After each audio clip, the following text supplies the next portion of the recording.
ആഗ്രഹ സാഫല്യത്തിനായി രാമായണത്തിലെ ചില പ്രത്യേക ഭാഗങ്ങൾ നിത്യവും പാരായണം ചെയ്യുന്നത് ഉത്തമമാണ്. അതിനെക്കുറിച്ചാണ് ഇന്ന് പറയുന്നത്. രാമായണത്തിലെ ചില പ്രത്യേക ഭാഗങ്ങൾ വായിക്കുന്നതിന് ചില പ്രത്യേക ഫലങ്ങൾ നൽകുമെന്നാണ് വിശ്വസിക്കപ്പെടുന്നത്. അതിനെക്കുറിച്ചാണ് പറയുന്നത്. ആദ്യമായി ബാലകാന്ഡം. ശ്രീരാമന്റെ ജനനവും ബാല്യകാലവുമാണ് ഇതിലുള്ളത്. ഇത് മുഴുവനായും വായിക്കുന്നത് കുടുംബത്തിൽ ഐക്യവും സമാധാനവും കുട്ടികളിൽ നന്മയ്ക്കും ഉത്തമമായി കരുതപ്പെടുന്നു. അടുത്തത് അയോധ്യാകാന്ഡം. ഭരതന്റെ ത്യാഗവും ശ്രീരാമന്റെ വനവാസവുമാണ് ഇതിൽ വിവരിക്കുന്നത്.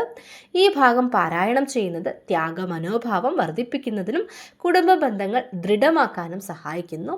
അരണ്യകാന്ഡം. വനവാസകാലത്തെ സംഭവങ്ങളും സീതാപഹരണവും അടങ്ങിയതാണിത്.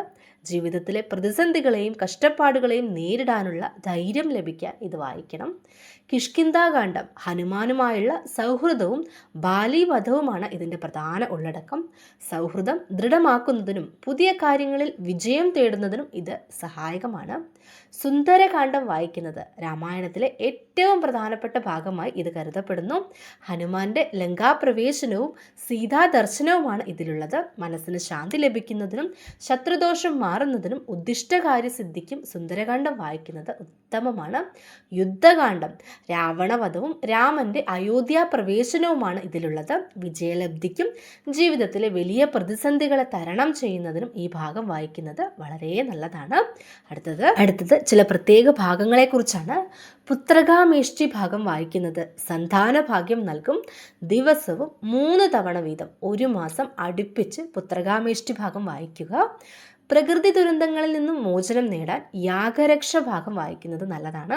ഇതുപോലെ ശത്രുദോഷം തീർക്കാൻ താടകാവധം ദിവസവും 4 തവണ വായിക്കുന്നതും ഏറെ ഗുണം ചെയ്യുന്നതാണ്. അടുത്തത് വിവാഹം നടക്കുന്നതിന്, പ്രത്യേകിച്ച് ഇഷ്ടമുള്ള വിവാഹം നടക്കുന്നതിന് സീതാ സ്വയംവരം എന്ന ഭാഗം വായിക്കുന്നത് ഏറെ നല്ലതാണ്. അഭീഷ്ടസിദ്ധിക്ക് അഹല്യാസ്തുതി എന്നും വായിക്കുന്നത് ഗുണം നൽകും. ജടായു സംഗമം വായിക്കുന്നത് കൂട്ടുകാരുമായുള്ള ഒത്തുചേരലിന് വളരെ നല്ലതാണ്. ലക്ഷ്യങ്ങൾ നേടാൻ ഹനുമൽ സമാഗമം വായിക്കാം. സീതാ സന്ദർശനം ഉദ്ദിഷ്ടകാര്യ സിദ്ധിക്ക് നല്ലതാണ്. സമുദ്രലംഘനം വായിച്ചാൽ അസാധ്യമായ കാര്യങ്ങൾ പോലും സാധ്യമാകുമെന്നാണ് പറയപ്പെടുന്നത്.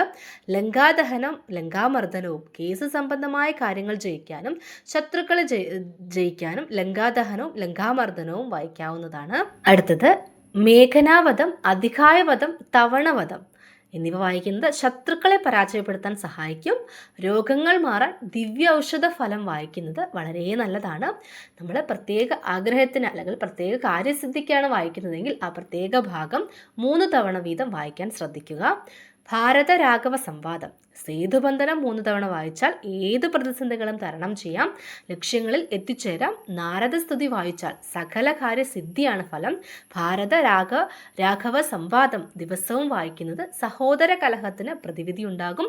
ഇതുപോലെ ദുഃഖങ്ങൾ തീർക്കാൻ ലക്ഷ്മണോപദേശവും വായിക്കുന്നതും വളരെ നല്ലതാണ്. അപ്പം നമ്മൾ പ്രത്യേക കാര്യസിദ്ധിക്ക് വേണ്ടിയിട്ട് രാമായണത്തിലെ ഓരോ ഭാഗവും വായിക്കുന്നതിൻ്റെ ഫലങ്ങളാണ് പറഞ്ഞത്. നമുക്ക് ഈ ഭാഗങ്ങളൊക്കെ എവിടെയാണ് രാമായണ പുസ്തകത്തിലുള്ളത് എന്ന് അറിയില്ല എന്നുണ്ടെങ്കിൽ നമ്മുടെ കൈവശമുള്ള രാമായണ പുസ്തകത്തിൻ്റെ ആദ്യത്തെ പേജുകളിൽ ഉള്ളടക്കം എന്ന് എഴുതിയിട്ടുണ്ടാവും.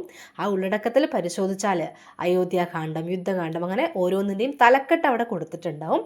തലക്കെട്ടും അതിൻ്റെ പേജ് നമ്പറും കൊടുത്തിട്ടുണ്ട്. അപ്പോൾ നമുക്ക് ഏതാണോ വായിക്കേണ്ടത് ആ തലക്കെട്ട് നോക്കിയിട്ട് അത് നിത്യവും വായിക്കുക. കാര്യസിദ്ധിക്ക് ഏറ്റവും ഉത്തമമാണ് രാമായണ പാരായണം എന്ന് പറയുന്നത്. അപ്പോൾ എല്ലാവർക്കും രാമായണ മാസ ആശംസകൾ. നമ്മുടെ വീഡിയോ ഉപകാരപ്പെട്ടു എന്ന് തോന്നുകയാണെങ്കിൽ ചാനൽ ഒന്ന് സബ്സ്ക്രൈബ് ചെയ്ത് സപ്പോർട്ട് ചെയ്യണം. ലൈക്ക് ചെയ്യാനും കമൻറ്റ് ചെയ്യാനും ഷെയർ ചെയ്യാനൊന്നും മറക്കരുത്. അപ്പോൾ എല്ലാവർക്കും നന്ദി, നമസ്കാരം.